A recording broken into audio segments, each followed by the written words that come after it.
We need at our table of awareness the logician, but equally we need the intuitive, we need the mystic. I almost died. I was allowed to go to the very precipice of death, of life and death, and look over the edge.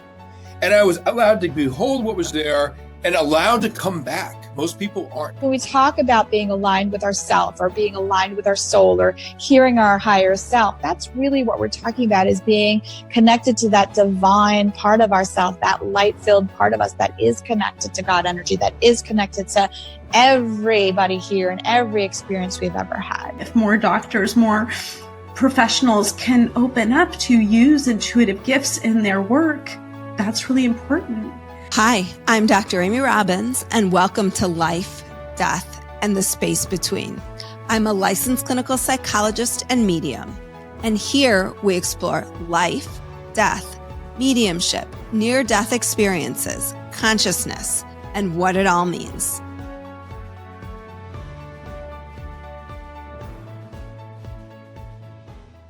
Hi, I'm Dr. Amy Robbins, and welcome to Life, Death, and the Space Between. I'm a licensed clinical psychologist and medium, and here we explore life, death, consciousness, and what it all means. Tom Cronin left an intense career in the finance markets to seek stillness. This is not something you hear of often, but clearly something so many of us probably would benefit from. Tom has been passionate about reducing stress and chaos in people's lives after his own nervous breakdown many, many years ago. And through that breakdown, Tom found meditation as a path to stillness and as a path to wholeness in his life. So in this episode, we talk about what his life looked like before and how he made that shift to what it looks like now, how you can bring meditation and spirituality into your life to start on this path of change, of peace and calm, something that your soul is seeking. And we dig into TM, which is a methodology I'm trained in, but never kind of got the behind the scenes look at how it works. So with that, here is today's episode with Tom Cronin. Welcome, Tom, to Life, Death, and the Space Between. Well, thank you for inviting me. I'm looking forward to our discussion today. So, okay, you are this big corporate guy who ends up in meditation and mindfulness. How did that transformation happen? Yeah, I guess the corporate world really pulled me in. I was very bright-eyed and bushy-tailed, 19 years old, and I was actually supposed to do a degree in journalism at university, just been backpacking around the world. Had blown most of my money, particularly in places like Europe and Amsterdam, so we don't need to go there. We'll come back to that maybe another day. But when I got into back home, I needed money, and so I just applied for all these different jobs in the paper before uni started. And next thing, it's 1987, the same year as Jordan Belfort, the Wolf of Wall Street, started his career, and I'm on a massive trading room floor yelling and screaming and turning over billions of dollars of swaps and bonds on international markets. And, you know, if anyone can ever go back to that time, it was kind of wild, wild west times, you know, that we didn't have this, HR departments and rules and regulations. It was just kind of crazy, crazy times. And I got swept into that industry and the culture of that industry, which was lots of drugs, drinking, a lot of extreme hedonism, and of course, a lot of narcissism. And next thing, all of my moral compass and the North Star of the life that I wanted to live was thrown out the window, and I just was pulled into that industry and contributed to it in many ways. Once you get the sniff of the money and all the other flashy things that come with it. So for many years, I was deep in that culture, and my nervous system, my body was giving me signals along the way. This is not the path for you. You know, it always tells us when we're doing things we shouldn't be doing. It's quite incredible how intelligent this design is.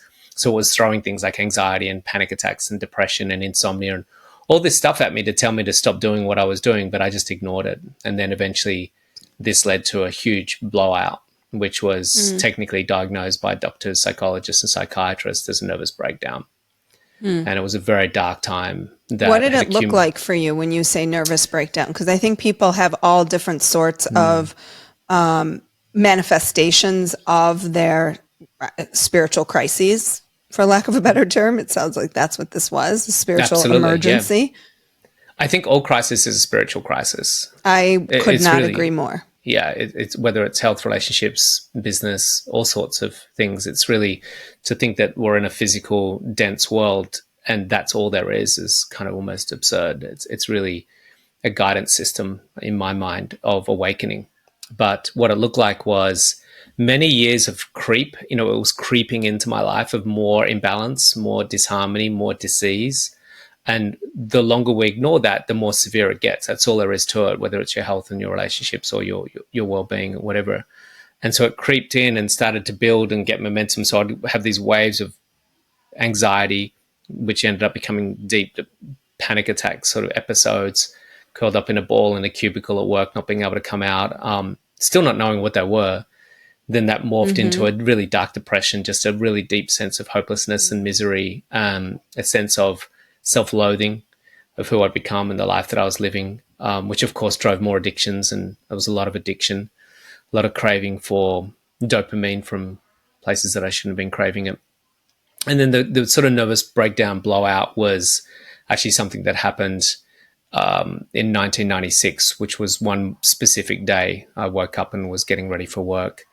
And as I was getting ready in the bathroom, I recalled that I had a really big client lunch that day, and that activated a very big panic attack, which I didn't know what that was. But I collapsed on the floor and I had a sharp pain in my heart. I thought I was having a heart attack, and I was quite incapacitated, really cold, dread, cold, clammy sweats, fever, and my body was kind of like self-imploding. And like I said, I thought I was dying. So my partner, my wife, took me to the doctor. And, she found me curled up on the ball in the bathroom, really almost half dead. And then he explained what was happening.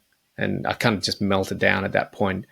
I was hoping he'd say heart attack because you can fix that, right? You put a stent in or something. But at this point, no I just quick fix for what you it was like, how are you going to fix this, right? And it was just this sense of hopelessness. And I just couldn't stop crying. I was like an uncontrollable mess. I really just thought I'd completely lost myself at that point. So how did you begin to come out of that? Because, most people who would experience that would go on medication, right? You had a panic attack. They're going to put you on anti-anxiety medication. And then you're going to go have some CBT therapy, and you're going to get your thoughts and your behaviors in order. And then you're going to go back to work. Yeah, so it was 1996. So it's a whole other world back then. This was pre-internet and pre-CBT, of course. So what happened was he sent me for an emergency session. I guess it was pre-CBT. I'm like thinking, because I was in grad school in 2000. I started grad school, and that was really when CBT was like first starting to emerge. Yeah. Yeah. He sent me to a psychiatrist and got me an emergency session to one of the sort of celebrity psychiatrists that everyone was seeing at a very wealthy clinic in Sydney. And I remember walking in and he explaining that I have a stressful disposition and he needed to put me on medication. And so I went down that path. There was no other alternative. I didn't know any other options. I was a broker and that was it. So I hadn't come across meditation or yoga or any other alternatives. So that was just the one path: psychiatry, psychology, doctors. And then I was taking mental health leave from work. So I was at home. I couldn't go to work, and I was watching TV. There was no internet, no Netflix. So I was just watching some free-to-air TV, and there was a documentary about a large property developer, a guy called Bruno Grollo. And he, in that story, was talking about his success, but he alluded to this idea that he used a particular style of meditation at that time that really helped him with his success. And while he was talking about this technique called transcendental meditation, they showed him in a suit, in a chair, meditating in his home, when they do the B-roll footage. And I was like, it just looked so incredible to see this person, a business person in a suit, sitting in a chair with his eyes closed, and he just looked so peaceful. And it was like my body was crying out for that experience. And when he mentioned the word transcendental meditation, there was something really connecting with me with that, because I was spending a lot of my last few years trying to get out of it, trying to transcend control, trying to transcend my life. And that was particularly the rave culture, the nightclub culture, and ecstasy was a big thing that I wanted to transcend this reality that I was in. And so this idea of transcending in meditation was like, wow, that sounds so powerful. And so I went to the Yellow Pages. And so for the young people listening today, that's Google for you. And so I looked up meditation, and there in bright red was transcendental meditation. So I rang them up and went in for an introductory talk, and that was the turning point. So in my you life, have I your think. word? I got my mantra. I did the We training. like to call it a mantra or primordial vibration. It doesn't Right. have an English meaning or any sort of specific sort of connotation. It's a primordial resonance. So I could ask you this because I never could ask my TM Are you a TM teacher? Do you teach TM? Yeah, I teach Vedic meditation. So there was a bit of a split in the 90s between TM and Vedic meditation. So it's the same technique, same puja, same mantras, but just not allowed to call it TM because of some organizational trademark sort of idea. How did they get the mantras, though? The mantras were I was always cognized very thousands. curious about that because it was, it's so, for people who don't know, when you do TM training, you get a mantra that is specific to you that you're not to share with anybody else. Yeah. But I never understood where that mantra came from or how it came to them or through them or whatever the methodology was of why I got the mantra I got. Yeah, so there's a lot of different teachers who say a lot of different things around the mantra delivery. I like to be very transparent and upfront about things. I think it's probably better that way rather than all this mysticism and secrecy around it all. But the way I was taught anyway, and the way I deliver it is based upon when someone is born and how old they were when they first get initiated with their first mantra, and that mantra being relevant to that particular age group. So the way we were trained as teachers is that the mantras are specific for specific age categories. Interesting. Yeah, that feels a lot better to me. There was a part of that felt a little bit cult-like that I didn't love. Was like, this is a secret. Don't tell anybody about it. Don't say anything. Don't ever repeat it to anybody else. Yeah, I think we're in a time now where transparency is key, and all this. How do I say this very politely? There, a lot of the cloak and the veil that can be needs to be pulled across, and we need to start being a little bit more open and transparent about things. And I think, for me personally, that's really important in this particular practice and tradition. So, I think that the being really open about the mantras, and they were cognized to have particular qualities based upon certain age times in our life. We're looking to experience different things at different ages, and even that's changing these days because a 60-year-old 50 years ago will be doing different things to a 60-year-old today. A 60-year-old these days are very active and very young and youthful, whereas 50 years ago they were thinking about retirement. So it's interesting that for me that I just follow that protocol of the mantras being specific for the age.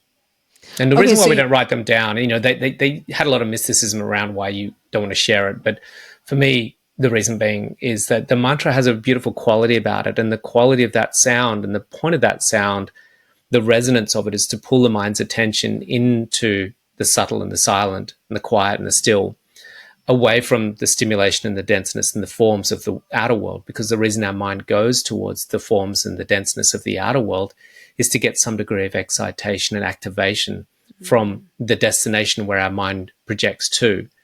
And so that activation is a stimulation in our nervous system, which keeps us in the world of duality and hyperstimulation. And so what we want to do with the mantras is let the mantra do its work for you, which is pull the mind inward to the subtle and the silent and the still. And if we write it down in a book, or if we share it with a friend, what's going to happen is there's going to be a story, a circumstance, a phenomenon around the actual writing or the sharing of that mantra, which means the mind will project back to that destination, which kind of sort of defeats the purpose of what the mantra is there to do, which is pull the mind inward away from the gross and the activation. So once it's projected outward, it's almost like it's out in this quantum field and it has its own. Yeah, well, let's just say you share it with your friend and your friend says, well, that's and you're at a dinner party and you're having spaghetti bolognese and a glass of wine, and they say, well, tell us about the mantra you got. And you say, well, I got this sound. And then they're going to say, well, that's strange. Why didn't you get candle or flower or this sound? And then now there's a whole circumstance around the specific mantra itself. So next time we go to meditate, it's like, oh, yeah, I remember when my friend was asking about the mantra, and now I remember I had that really nice red wine and I had that spaghetti bolognese and we had that smell in the room because I was burning the candle. And now you're going back to a particular phenomenon around the mantra itself, when in actual fact, the mantra is just a vehicle to take you into transcendence. So the whole point of this meditation is not mantra meditation, it's transcending meditation. So we want to go beyond mantra, beyond forms, beyond phenomenon altogether into the unbounded and the unmanifest. So the when mantra you say transcendent, isn't specific. Yeah. When you say transcendent, what does that mean? So how do people know when they've stepped into that state? It's And a really how does it interesting differ question. also from like a mindfulness meditation or Yeah. So mindfulness is where we have duality, which is the subject, you, the identity, is being mindful of something, the way you're eating, the way you're walking. So there's an identity, the ego, the occupant, is still residing and still in existence in this particular moment. And you're using the mind to try to bring about a deeper sense of calm or presence in your experience of life. But there's you being mindful of something. In transcendence, the thinking, feeling, and physical existence, we call these the vehicles or the lower denseness of the self, have been transcended. And now we're just in what we call the higher self or the unmanifest. So there's no, oh, I must be in transcendence. There's not even that. There's just an experience of awareness or presence or consciousness itself. And this is the critical experience for the human to have. We call it turiya in Sanskrit, which means the fourth state. So we have deep sleep, dreaming state, and waking state, which is all identification with the ego. But in the fourth state, there's no ego in that experience. There's just presence or awareness itself. So it feels like a vast void. It feels very blissful. It's incredibly serene because there's no thoughts and no feelings. So thoughts and feelings is like the early initiating points of the ego's identification with the idea that it exists. And in transcendence, we've gone beyond that particular experience, and that's where true freedom and true peace exists. So you've transcended the ego. You've transcended the ego. And the idea of individuation, that you're a separate individualized identity. You've transcended that, and there's no separate self in that particular point. There's no, I'm determined or identified by my locality in this particular shape and this particular thought or feeling. So how long did it take you to get from nervous breakdown to transcendence? Like, what did that process look like for you?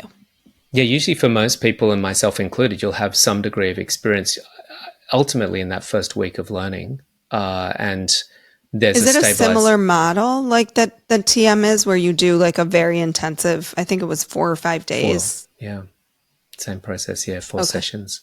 So you get the mantra and learn how to meditate in that first session.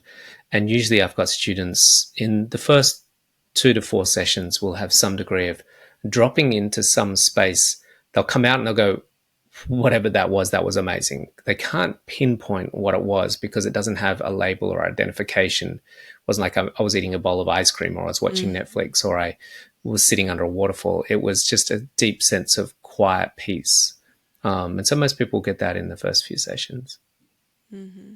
God, you're making me want to go back to my TM. I've definitely, it has not been, I haven't practiced my TM meditations in a while. I do other meditations, but I've moved away from that.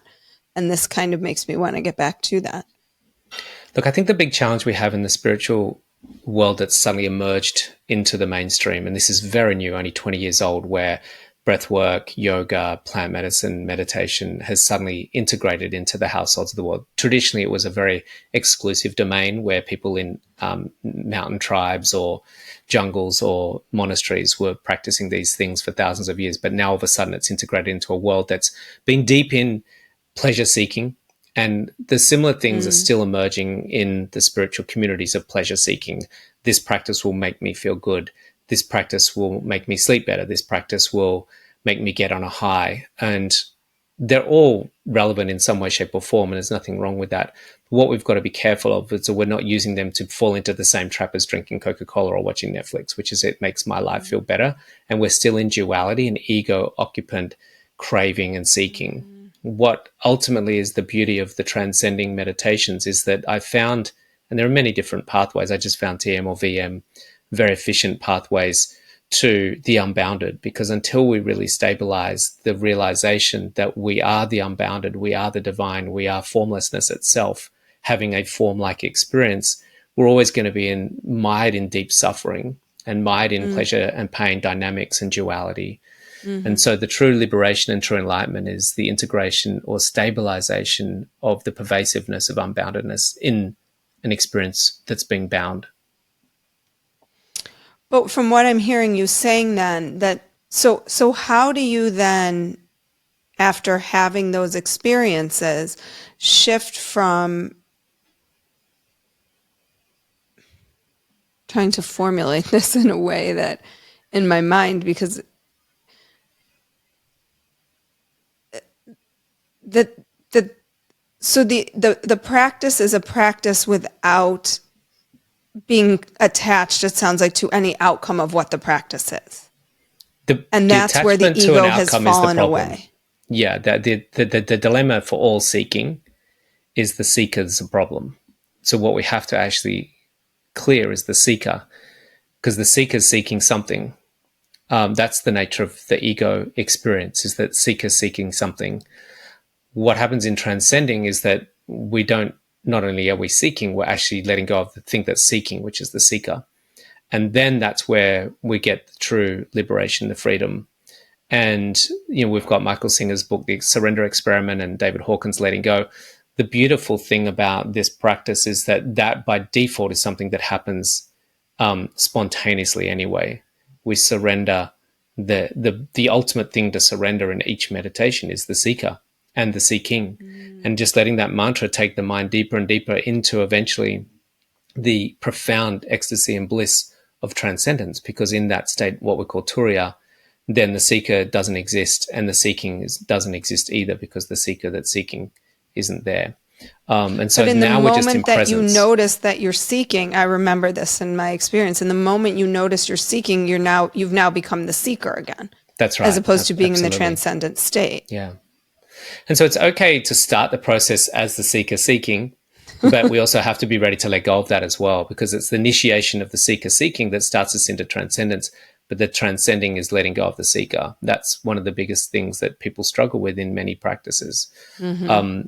So it's quite a very subtle and nuanced, but it's also incredibly important and profound, because enlightenment is, and now that we're getting into a more longer term sort of results of the experience, is that in the transcendent of there no longer being a seeker, over time, through the regularity of this, and this is why that morning and evening consistency is so important, because what's critical at this point now is not just that we've transcended seeker, but how do we integrate that unboundedness whilst I'm still Tom, the individual?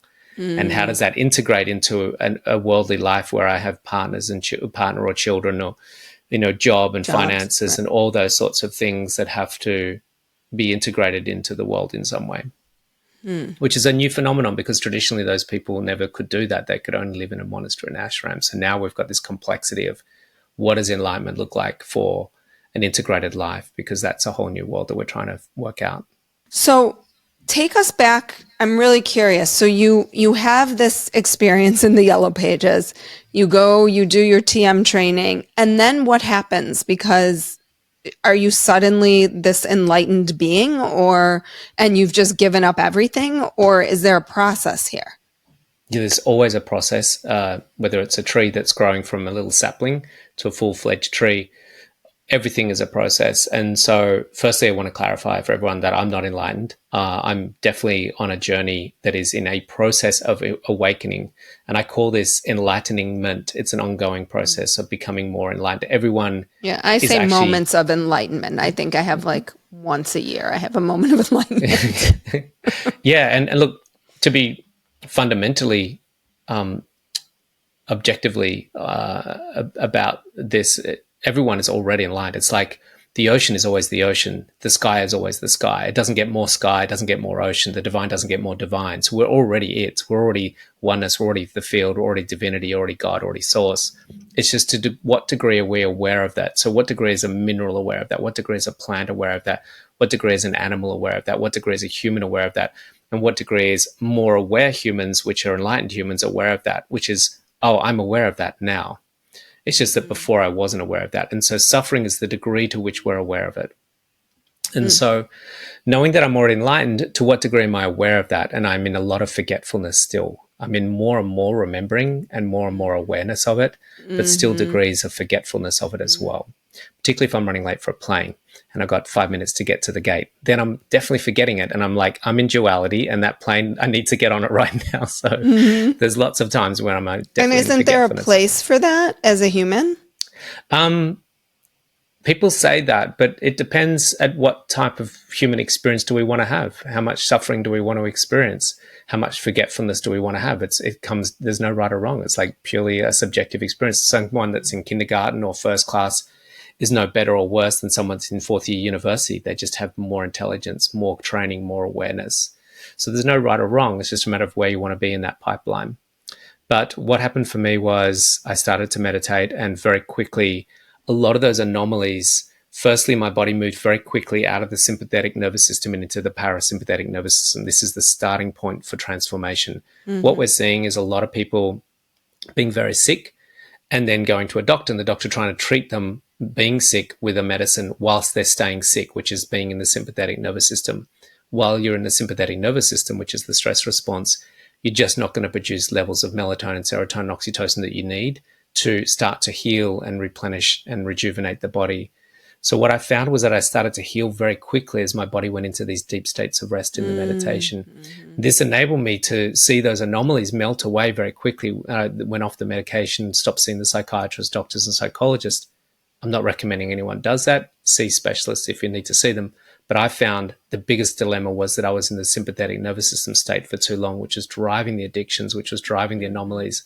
And as Dr. Bruce Lipton from Stanford University Medical School says, that 95% of all sickness is a result of stress. Mm-hmm. So when we take the stress away, the sickness goes as well. So I went on back into my career. I actually worked for another 16 years in that career before I eventually left to become a meditation teacher. No way. Yeah. I just had a career. I had a job. I had mortgages. I had a beautiful family to feed and fund, and it was a funding mechanism that I needed. I wasn't qualified at that point to go and teach meditation. That took me many years to get to that point. I had a lot of work to do on myself. I was a pretty badass person and I wasn't in a good place, so I needed to take a lot of time to turn that ship around. And this is not a quick fix if anyone's looking for it. It definitely was a quick fix as far as the stress and the panic attacks and depression. Is there such a thing? I don't think so. I think there's methodologies that we can use that can definitely speed up the process. And now we're seeing some incredible things now that there's are really amazing tools. They're so tools. Many, yeah. I'm excited for where we're going now as a human species and how we can optimize ourselves. Yeah. So what does your, I mean, I know you said you worked for 16 years post kind of this awakening moment, spiritual emergency. I call it BM and AM, before meditation and after meditation. I like that. BC and AC, BM and AM. What does life look like now in terms of integrating these different pieces? Is the question regarding the relative world, like my career and my job and what I do on a daily basis? So what is my internal experience of life now that that's integrated? I think both. Both, okay. Yeah. We'll start with the integration on the inner experience of that. So what it looks and feels like is longer and longer periods of sustained bliss and love and peace inside. So the experience within me, which is normally for most people disturbances in their feeling level based upon their interaction with the world, which is why we listen to Spotify and watch Netflix and eat ice cream. It's also why we go on fun parks and watch scary movies, because we want these disturbances from the external world to change our internal world. But that's why people are hustling so bad in their life and so hard in their life to try and get outcomes, because the outcomes are the source of their identification and the source of their experience. But what starts to happen is this deep stabilization of an inner peace and an inner bliss and an inner lovingness, regardless of anything that's happening in the outside world. So you get this really lovely sustained calmness and equanimity, regardless of external world circumstances. The bigger the circumstances, of course, the more fluctuation we're going to have inside of ourselves. So my mother and father recently passed, and there was grief and sadness that I was experiencing as an exchange, as a response to those situations. So, but most of the time, there's this beautiful, peaceful equanimity that prevails independent of circumstances in life. But here's the interesting thing about this. When we have an internal state of inner peace and harmony and love, and under the laws of attraction and laws of magnetism, and we're emitting that frequency, which is a higher vibration, because if we look at the frequency hertz of, let's just say, love versus the frequency hertz of anger or sadness, they're much lower, then we start attracting in frequencies and experiences that are much more congruent, well, always congruent with our vibration, but if we're in a high vibration, we're going to attract experiences that are aligned to that higher vibration. So my teaching and my retreats, we work a lot on this with my students, is let's get you into higher vibration first and let the outer world start to be a vortex and attraction into your life after that second. So we've got to start with that premise first. Well, and I saw you had James Doty as, I believe, a part of your movie. And I know he has a book that was just out about manifestation. I don't think that, I can't remember exactly what it was called, but it wasn't manifestation, but it was the science of manifesting or something like that. And it sounds like this is exactly what you're talking about, and perfectly clearly defined for people is those different frequencies. Yeah, the universe starts opening doors for you and supporting you. It's really fascinating phenomenon. When we're in turbulence and chaos, we keep attracting more turbulence and chaos and more people that are in turbulence and chaos, and everyone's in turbulence and chaos because we're all in that similar vibration. But when we up level our frequency and get into peace, and if you look at the love frequency chart, you'll see peace at 600 hertz. It's one of the highest vibrations, just below enlightenment. It's actually above love. And no one's craving peace, yet peace is what remains when we take out all the disturbance. And so now we're really high. Yeah, well, when we get into peace, it's really interesting what we start attracting, a very peaceful life and very peaceful people. So tomorrow I'm going to Bali. I was invited to facilitate on a beautiful retreat in this brand new retreat location on this gorgeous island. And that for me is the I guess the affirmation of the power of this particular understanding of the law of mechanics, the law of attraction, law of magnetism. And so when I'm in a peaceful vibration, people are saying, can you come to bring your peaceful vibration to this peaceful vibration for our people that want to have a peaceful vibration? And so we start finding things, a few days ago, I was in Melbourne at a conference, a Wellbeing at Work conference, and I was speaking on stage in Sydney at the same conference. And it was all about bringing peace into the workplace. And I was invited into that environment because of the vibration that I was emitting. But when I was in a messed up, stressed, fear-mongering state, I wasn't getting invitations to run retreats in exotic locations or speak on stages for conferences on how to bring peace into the workplace. So we've always got to change our inner state first and let the external world start to work around that. How do you understand this as a way to be in peace? Obviously, you're not in the United States. I am. There's a lot of fear. There's a lot of turmoil right now, a lot of divisiveness. How do you kind of recommend that people transcend that without bypassing that? How do you differentiate those two? Not the fear so much as the, I must do something, that kind of push of I can't just be in this peaceful state because the world feels like it's ending tomorrow.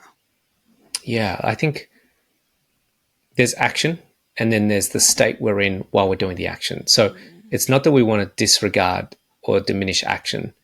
Action is critical, and it's the whole point of us being manifest. We were and still are and always will be just pure peace, which is divinity. Divinity doesn't have fluctuations. They're human responses to situations. Anger, fear, guilt, shame, rage, or excitement are all responses to the human interacting with the world. And it could be an animal of any sort, is reacting to the world, and it can be sad, it can be happy, and it can be excitable, it can be fearful.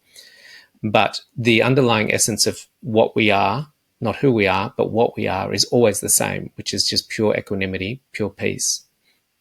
So we can act from that place and be incredibly powerful at bringing about change. Or we can be extremely emotional and not powerful at bringing about change because we're just curled up in a ball riddled with fear. And I always liken it to, I think it was Martin Luther King. I'm pretty sure, I hope I don't get this wrong. It could be Gandhi, but be the change we want to see in the world. And I had someone reach out to me who was very vocal and very, I guess, aggressive in his stance during COVID on certain matters. And he knew I had a certain opinion about some of these things as well. And he wanted me to be more aggressive and more angry and to be, out at the front with placards and protest marches. And I get that there's a role for that. We don't want everyone just to be silent and sit still. But the change that I want to bring about in the world is done in a different way. And that's teaching people to meditate, teaching people to be more conscious, teaching people to become more aware, helping people see through the veil of illusion.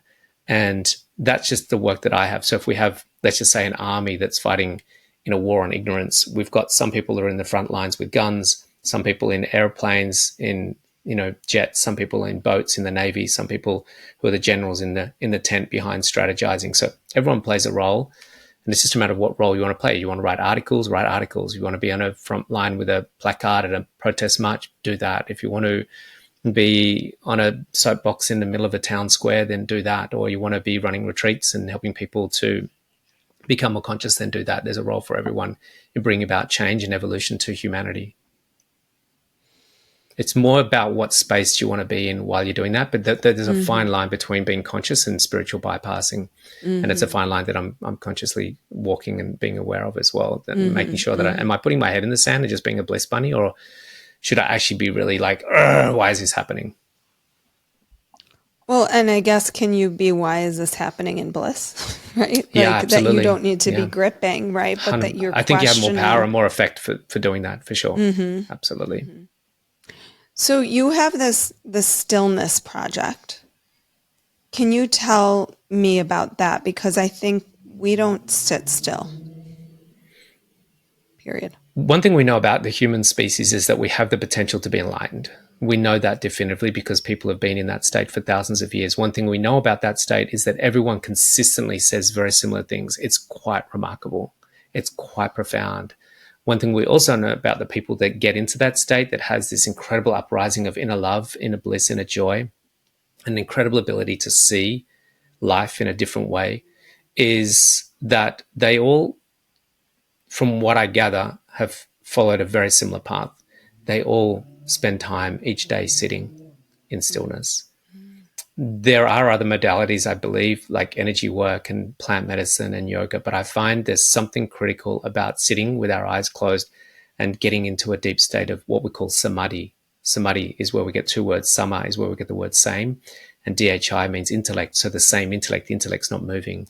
So getting into stillness is, I believe, critical for the human experience to reach its full potential, which is the state of enlightenment.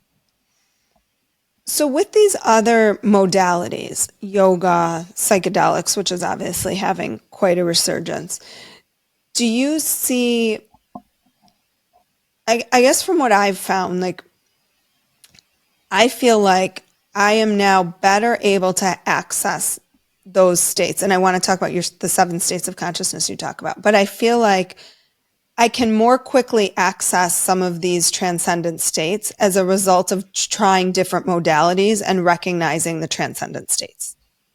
Yeah, look, they all play a role. I think we need to have a holistic approach. I don't think there's a one-stop shop. I don't think one thing alone can do it all together.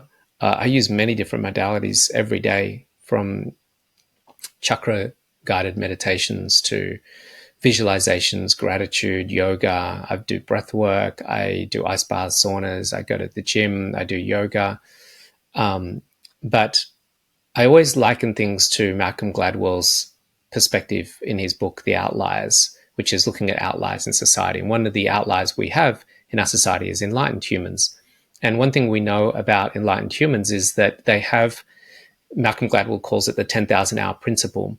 So if you look at Tiger Woods or the Williams sisters, anyone that got really good at what they were doing was because they spent this 10,000 hours doing it to get better at it. And one thing we know about enlightened people is that they have that 10,000 hour principle where they just allocate more of their time each day to reaching a particular experience. Now, if you look at the most humans' 10,000 hour principle, we're very good at gambling. We're very good at drinking alcohol. We're very good at Sudoku, very good at scrolling on TikTok and Instagram, very good at working, very good at shopping. We're very good at watching TV, very good at eating lots of food. But, it's just an allocation of time and a preferential treatment towards time and what's the ultimate experience we want to have as a human. Tell me about the movie, The Portal. I did not have a chance to watch it yet, which I'm bummed about, but I actually might watch it tonight. Yeah, so when The Secret came out, it really did something quite phenomenal. It was one of the first documentaries to really be in that sort of spiritual bit different space. It wasn't a sports documentary or about a movie star or, a celebrity or something. So it was something that managed to penetrate the world in a very phenomenal way, where they took a very esoteric subject matter, the law of attraction, and integrate into the households of the world, the book and the film. And so I got very inspired by that. And I thought, well, no one's really done that with meditation. And meditation at that point wasn't really a household thing. And so I wanted to make a film that would kind of follow on from The Secret and almost be like the how-to. The Secret wasn't quite the how-to. It was more that this happens and you can do it. But I knew that for us to be able to manifest, we needed to change our state. And I knew meditation, because it changed my state a lot, played an integral role in the how-to. So I wanted to showcase the power of meditation, partly on the how-to for manifesting, but more so on how to help us get through crisis, because I used it as a tool to get me through crisis, so maybe it can help other people get through crisis. So that's what kind of was the birthing point for the film, to showcase the power of meditation to help us get through crisis. And so we made a film with 6 stories that have all been through crisis that use meditation to get through that, and what that looks like for global humanitarian crisis that we're facing right now. Are we facing a global humanitarian crisis? We're on the cliff of actually self-extermination. Yeah, it's kind of hit and miss whether we're... Right. As you know, I just interviewed Marianne Williamson before, and I started it with so we're in a spiritual crisis of humanity, I would argue. And she's like, yes. And I was like, okay, where do we go from here? Can you explain the 7 levels of consciousness that you talk about? I guess we talked before about the sequential stages to enlightenment. And this is kind of it's like a stepping stone or a ladder to enlightenment. And it goes through certain stages. It's not just like all of a sudden you're there, you start meditating, you're there. You're moving along this timeline. And so the first 3 states that everyone's in is they're in thinking state, which is their ego thinks. And therefore, like Descartes, the French philosopher, I think, therefore I am. So identity is based upon their thinking. Then we go into deep sleep, where the thinker actually disappears and we're in an unconscious state. And that's in deep sleep, where there's no awareness, no existence, just a kind of almost a body that's just lying down inert. And then we come into the ego again, but in dream state. And now the thinking re-emerges, but this time we don't really have control over it. And this is what happens in our dreams, where we now have thinking again, but we're asleep. And then that's where most people move daily in and out of thinking, deep sleep, dreaming. Then when we transcend in meditation, we have an experience where we exist, but we don't have thoughts or feelings or physicality. This is what we call the 4th state in Sanskrit, called turiya.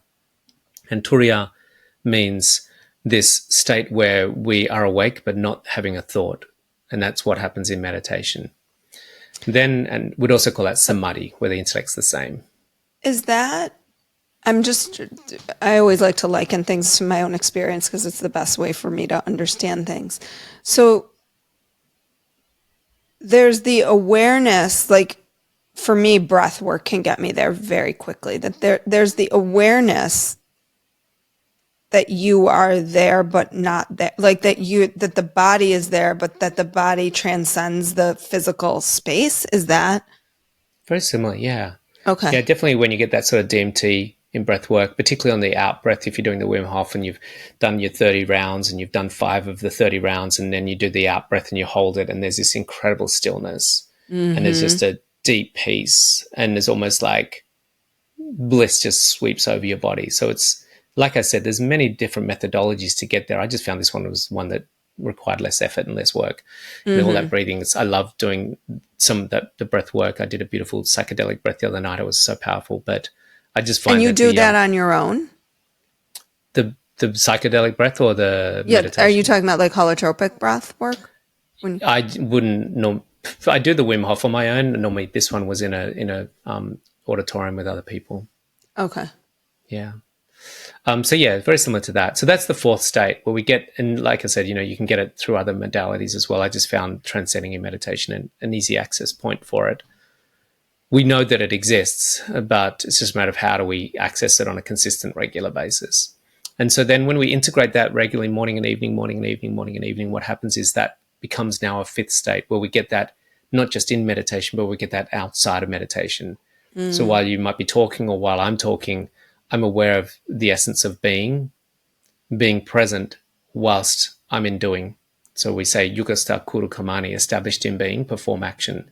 So we stabilize the essence of being through the consistency of transcending, and it becomes a stabilized experience whilst we're in action. And so now we've got like the foundation of a house. I've got being as the foundation of my thoughts, feelings, and physicality. So I've now got 4 things happening simultaneously as one, not just in meditation, but outside of meditation. So what does the awareness then internally look like for that, or feel like, or? It means that while I'm talking, there's just a deep peace that prevails. While I'm driving my car, there's a deep peace and bliss and a lightness that prevails. So being is very light, and it's very blissful and very, the essence of being is, in my mind, is love. So we're realizing the true nature of our essence, which is that we are love whilst in action. Okay. Got it. Is there Then one more? we go, there's 2 more. 2 more. So, I'm writing them down here. So the I'm fifth such the state, student. I take my notes. Yeah. So the 5th state we call cosmic consciousness, that having this whole experience of being and activity at the same time. And it's an awareness that inside of me, there's something that doesn't change. There's an awareness that something inside of me is not fluctuating based upon my relative interactions with the world. But the 6th state of consciousness is starting to witness that outside of ourselves as well. We're starting to see that in other. So we start to see the essence of the divine. We call this Lila, the dance of the divine, where we start to see that outside of us, and that what we're witnessing in every interaction that we're having is divinity being formed into a shape or phenomenon. And that we're not in the dualistic notion of that separate and that separate. This is actually divinity expressing itself like the ocean expressing itself as waves. And we start to see that outside of ourselves. So there's a witnessing of it inside myself in the 5th state. There's a witnessing it outside of myself in the 6th state. And then the 7th state is a full integration of all of that, where we realize and experience just full unity, but full unity through the experience of the individual. And so we have original just all unity, there's just oneness. Then oneness goes through this incredible journey of seeming separation and segregation as the individual, but then we come out of the other side of all of that incredible arc, realizing once again that I'm actually just unity, I'm just the field, I'm just consciousness itself, and there's no longer this individualized, I have my needs unmet and I need to get something so I can be more fulfilled. It's more, there's just cosmic consciousness integrated as oneness, but through the lens of having been through that full arc. And what happens then is incredible compassion, incredible sense of interconnectedness, and realizing that you're part of a whole and you are the whole. It's all one. And so that carries with you 90% of the day, 50% of the day. Like, what is that? Me what personally? Does that look? Yeah. What does that look like throughout the day? Like, do you have moments where you're like, I am you and you are me, like we are one? Or is it just a compassion for the other as part of this larger connected experience? Yeah, I have glimpses into it. I'm not stabilized in it fully. It's very rare for one to be fully stabilized in what we call a non-dual state. Classic example will be potentially, I'd guess, maybe Eckhart Tolle or Rupert Spira or Muji or Adyashanti. I oscillate, being a father and husband and a friend and family member and business owner. It's very easy to oscillate back out of unity consciousness and into the identity and the individual. So I get longer and longer periods in that state where there's a deep sense of interconnectedness, an incredible sense of peace, and just incredible overwhelming, not overwhelming because that would mean the ego's overwhelmed, but this incredible arising, I should say, of deep love. Just lovingness, and it's all just love, and there's just no fear, no separation, no pain, no suffering. It's just all love expressing itself. Just it's not being realized, and now that it's realized, that it's just sheer peace. It's so hard sometimes to find the words to put to these experiences. I think because I do think in many ways it transcends language. Yeah. Well, Tom, thank you so much. If people are, I could keep talking, but It's been a long talking day for me. You've had a lot of podcast interviews. I had a lot of podcasts today, but each one has been incredibly fascinating and interesting. I'm always interested too in the synchronicities of the themes that sometimes tie between the podcasts I have on a certain day. And this was certainly one of those days. This notion of like the waves and the unity and all of that. So if people want to know more about your work, you have so many amazing things that you're doing. Where can they find you? Obviously in Australia and Bali, which sound like great places to find you. Yeah, come and join me. Definitely reach out on Instagram is a great point of contact. I love hearing from people, and I respond to all my messages on Instagram at Tom Cronin, or one word, TomCronin. And in my website's the same, which is just tomcronin.com. So very easy for both of those places to find me and hopefully hear from people. And thanks for sharing space with us. And thanks for putting on such a beautiful container for us to engage in. These conversations are very rare in our world at the moment. Most of it's about elections and wars and things like this. So having these conversations is more meaningful and important, and we really need more of them in our world. Yeah, thank you. I believe it's the only way we're going to heal. So if I can help heal in any way, I'm doing my soul's work, I believe. Yeah. Like what you heard today and want to hear more? Wondering what comes next and what it all means? Head over to Apple Podcast, Spotify, Stitcher, Google Play, or anywhere you get your podcasts and hit subscribe. Also, if you could take a minute to rate and review my podcast, I would really appreciate it. Stay tuned as we continue to explore life, death, and the space between.